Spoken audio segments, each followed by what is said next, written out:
અને આવા પ્રસંગોની અંદર હાજરી આપવી અને આયોજન કરવું એ કેટલું મોટું વાત છે. અથવા તમારા ફેમિલી મેમ્બરમાંથી કોઈ જો પોલીસની અંદર નોકરી કરતા હોય તો તમને સારી રીતે ખબર હશે. એટલે 55 થી 56 ભાઈઓ છે ને પોલીસની અંદર નોકરી કરે છે. હા ભાઈ, બાકીના 20 જે વ્યક્તિઓ છે તેની અંદર હું પણ આવી જાઉં અને બીજા મારા કર્મચારીઓ ગવર્નમેન્ટ વાળા આવી જાય. એવા અમે ગવર્નમેન્ટ નોકરી કરતા અને અધિકારી તરીકે ફરજ બજાવતા એવા 15 થી 17 જણા આપણા સમાજના અહીંયા હાજર છે.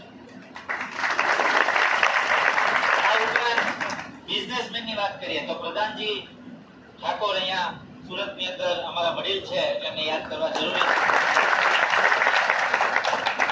જે અહીંયા હીરાની કંપની ચલાવે છે અને એમનો સાથ સહકાર અમને મળી રહે છે. એટલે એવા એક પરેશજી અમારે પણ આ બિઝનેસમેનથી કમ નથી. 2011 થી 10 થી સુરતની અંદર આપણા સમાજનું નામ લાવનાર જ આ ભાઈ કોસંબાવાળા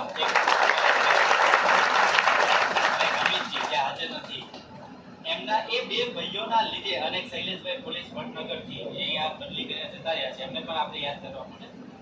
હાજર નથી પરંતુ એમને પણ આપણી કમી મહેસૂસ થાય એવી વાત છે.